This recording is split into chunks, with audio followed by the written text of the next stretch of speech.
नमस्कार, मी त्र्यंबक कापडे आणि आपण पाहतात त्र्यंबक कापडे डिजिटल. मंडळी, मागच्या व्हिडिओमध्ये आपण EPS 95 पेन्शन धारकांचा आक्रोश पाहिला आणि त्या व्हिडिओला जो प्रतिसाद मिळाला त्यावरून एक गोष्ट स्पष्ट झाली की अन्यायाचा हा वणवा आता संपूर्ण देशात पेटला आहे. पण आमचं सरकार अजूनही कुंभकर्णी झोपेतच आहे. आजच्या भागात आपण नुसती त्या विषयावर चर्चा करणार नाही, तर सरकारचा खोटेपणा पुराव्यासह उघड करणार आहोत. EPFOच्या तिजोरीत सरकारचा नेमका किती पैसा आहे? तिजोरीतील हा मोठा साठा नेमका कुठे जातो? सर्वोच्च न्यायालयाच्या निर्णयाचा सरकारी गोंधळ कसा केला जातोय?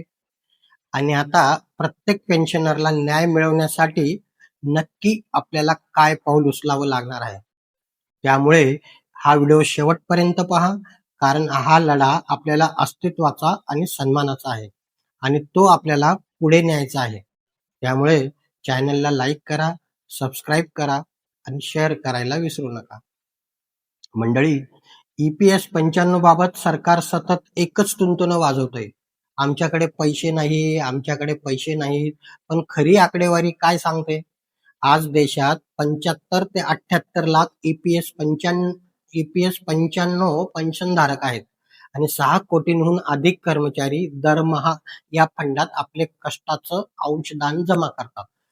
EPFOच्या पेन्शन फंडात आज घडीला सुमारे 8 ते 9 लाख कोटी रुपयांपेक्षा अधिकची रक्कम जमा आहे. मग प्रश्न असा पडतो की हा पैसा जातो कुठे? सरकार ही रक्कम केवळ कपाटात ठेवत नाही, तर यातील मोठा हिस्सा सरकारी रोखे, बॉन्ड्स आणि शेअर मार्केटमध्ये गुंतवत असते.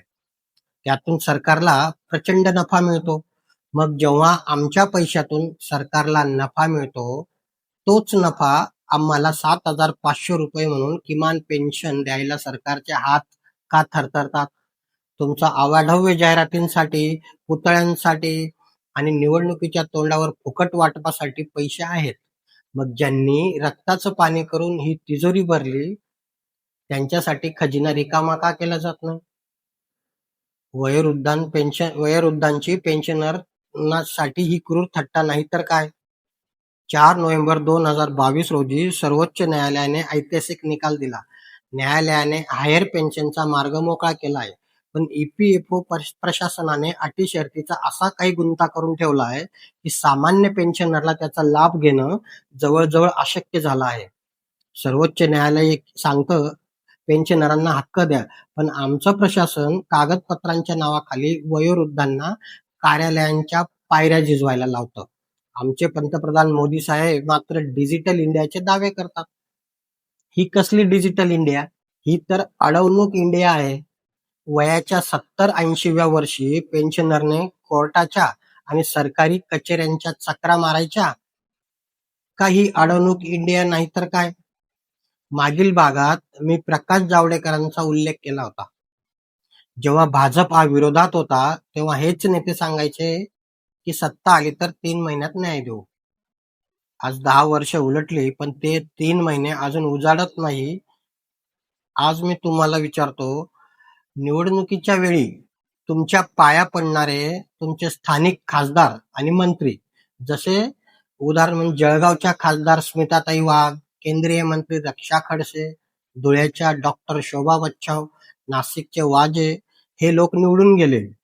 पण संसदेत तुमच्या पेन्शनवर मौन का बाळगून आहेत? आपण उदाहरण म्हणून उत्तर महाराष्ट्रातील खासदारांची नावं घेतली, पण जबाबदारी संपूर्ण देशातील आणि राज्यातील खासदारांची आहे. निवडून गेलेल्या या सर्वच लोकांची आहे. ते कोणत्याही पक्षाचे असू द्या. त्यांनी पण बोलायला पाहिजे की नको? सत्ताधारी मंत्री खासदारांनी गेंड्याची कातडी पांघरली आहे, अशा प्रतिक्रिया मागील व्हिडिओच्या कमेंट बॉक्समध्ये आपल्यापैकी खूप जणांनी दिल्या आहेत. त्या अगदी बरोबर आहेत.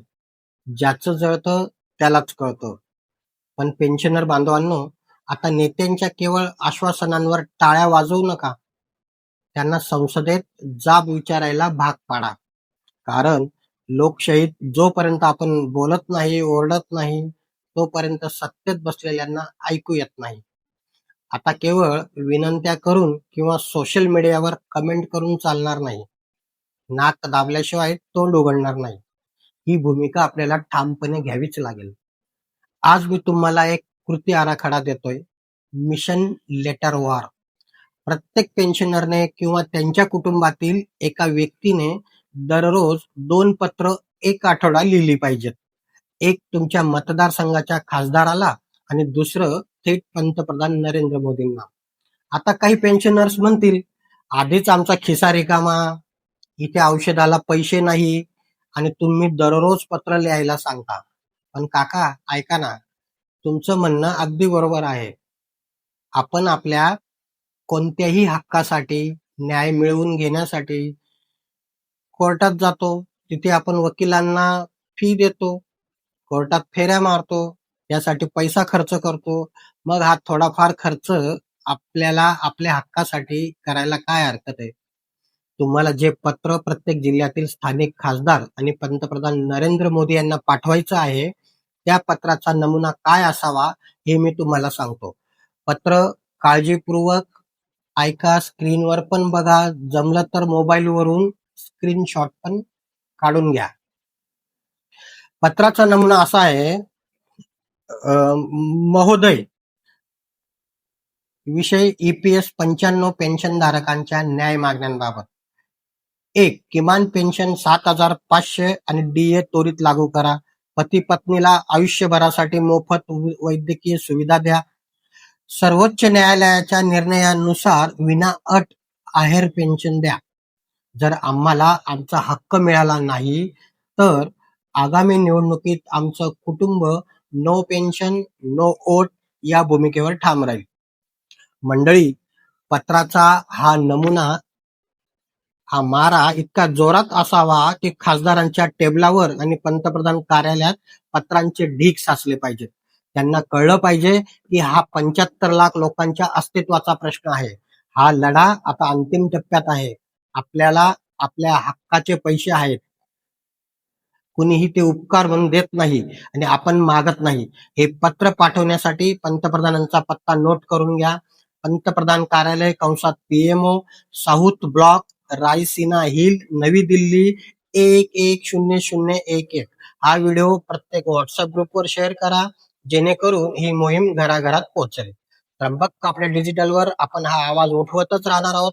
लक्षात ठेवा, जोपर्यंत आपला हक्क मिळत नाही तोपर्यंत आमचा संघर्ष थांबणार नाही. लढेंगे, जीतेंगे. जय हिंद, जय महाराष्ट्र.